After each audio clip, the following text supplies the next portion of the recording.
Marauders issue 13 finds Storm at war with herself, knowing what she must do to aid her family, yet her heart and purpose are going against one another. Kate soon finds Storm, knowing that they would find her amongst the green whenever something is weighing her mind down. Kate thinks the sword sounds like nonsense talk, but she knows Storm understands what it means. However, Ororo isn't sure she's ready for what taking the sword will mean. She tells Kate that it will mean ending as well as much heartache and strife, and Kate should accompany her since her sword isn't meant to fight, but she will always be at Storm's service. Storm is glad about that, but knows that she must do this alone. Kate thought she might say that, telling her friend that she'll keep a lamp burning in the window so she can find her way home. As Storm heads through the gateway, she recounts the story of how lightning struck a sacred mountain, where the people who would one day become Wakandans found vibranium. The people forged the metal into a weapon to speak with the boom of thunders, and the first king of Wakanda wielded the sword, protecting the people against their enemies and using the sword which would become known as Skybreaker to smite their villains. The sword was passed from the king to his child and so on as Wakanda studied the sacred metal, using it to develop natural and medical sciences and advance their civilizations into the future. In Wakanda, the queen is alerted to a petitioner, soon learning that it is Storm, who apologizes for the late intrusion. The queen hugs Ororo, who asks where King T'Challa is, learning that his duties as the Black Panther take him away from Wakanda, but he is due to return soon. Shuri asks what brings Storm to Wakanda, wondering if she's come as a sister to them or as a diplomat from Krakoa. Storm reveals that it's a bit of both,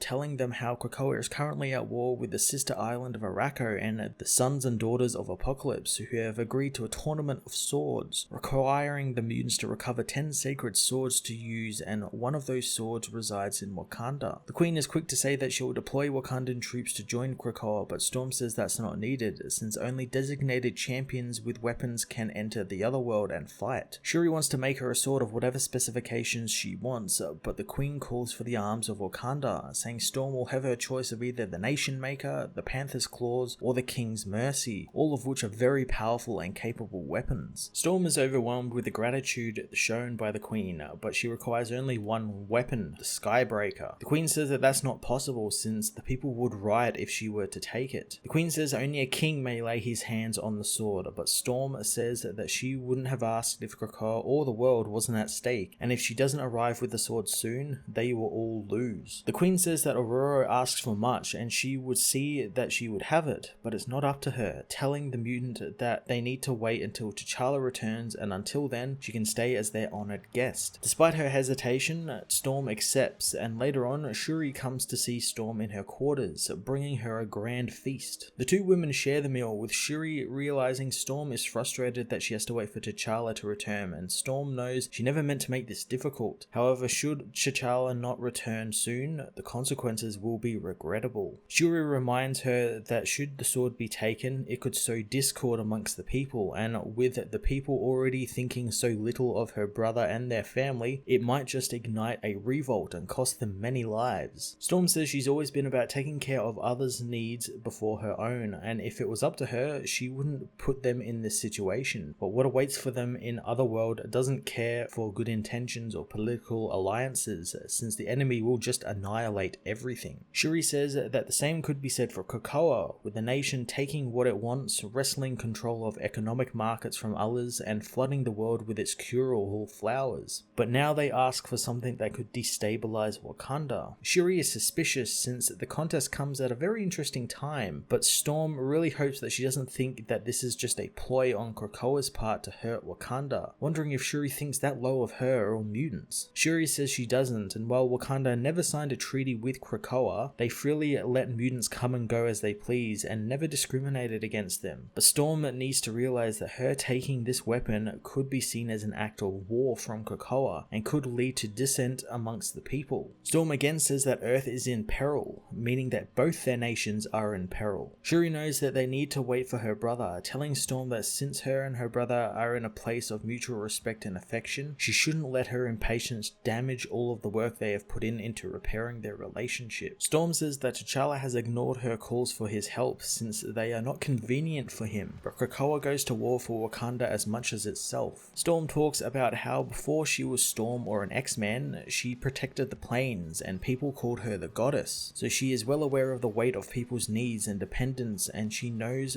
who she is and what she must do. Storm tells Shuri that she must rest now, wanting to continue their argument in the morning. As she sees Shuri out, the woman tells her that once they were sisters, but Storm must now remember that she will do whatever she must for her people. With Shuri gone, Storm suits up in her black costume, taking to the thundery skies and heading for the Temple of the Heart of Wakanda, which she remembers being toured around when she was married to T'Challa. Storm takes out the robotic sentries by overloading the system of the entire building, not damaging anything but giving her 30 minutes to get in and get out. She heads inside and remembers T'Challa telling her that the building is under 24-hour surveillance by its priests, who cover every hallway. Storm makes her way inside, battling the priests, with one calling her a traitor for what she is doing. Storm easily beats the men, heading to where Skybreaker is, remembering how T'Challa told her about the invisible lasers which can slice through anything short of vibranium. Using her powers, Storm conjures up a snowstorm, using the cold to short out the lasers and freeze the glass case the sword is in. She knows this could trigger a secondary alarm, but she has no choice, and luckily there is no alarm at all, allowing her to take the sword and replace it with the fake she has. Suddenly Shuri appears, shooting the sword from her hand. Storm tells the princess to step aside, but Shuri refuses to, since her people will fight one another, all because Storm couldn't just wait. Storm knows there is no time for this, and Shuri can hide the fact that the sword is gone, but the woman knows that there is no hiding what Storm has done. Also, she could just leave them bleeding and run off to play a game. Storm is sorry it's come to this, attacking Shuri, who matches the X-Men's skill very easily. Shuri tells the woman to come with her since it's not too late for them to pardon her, but Storm refuses, since she is trying to save them all, while Shuri is only worried about saving face. Shuri reminds her that she tried reasoning with her as she fires her energy blasts, causing Storm to freeze the gauntlets. Throwing the gauntlets off, Shuri reminds Storm that she once wore the mantle of the Black Panther as often as she has the one of Inventor, taking up a sword to battle Ororo, who uses her fake Skybreaker sword to defend herself. Shuri easily disarms her though, holding Storm at blade length as she tells her that she will be coming with her. Storm touches the end of the sword, electrifying it and tasering Shuri, knocking her out. Storm quickly switches the swords, hoping that it will allow the system to reboot and not go into lockdown. The system reboots and a lockdown does indeed happen, locking Storm in the facility. She tries her older codes from when she was married to T'Challa, but they won't work without his DNA, so with no other choice, she uses Skybreaker to smash through the door. Suddenly, Panther robots attack her, having been activated to fulfill the Skybreaker protocol. Storm unleashes the power of the sword as she is clawed by one of the Panthers, destroying them all. Escaping the temple, she is met by T'Challa, who says that while she came claiming to need his aid, she has now been found stealing. Storm says that there is no time for games, as T'Challa tells his men to stand down, unmasking and asking his ex-wife why she would do this and betray him. Storm says that this has nothing to do with them or him, and it's to save her people. T'Challa remembers a time when Wakandans were her people, and they still could be if she just waits and listens to him. Storm says that her life doesn't revolve around his whims, even if her heart aches thanks to missing him. She demands he step aside so T'Challa can let her go, saying that he has never known her to be this malicious, but if what Storm told his mother about the other world and the battle that is to come,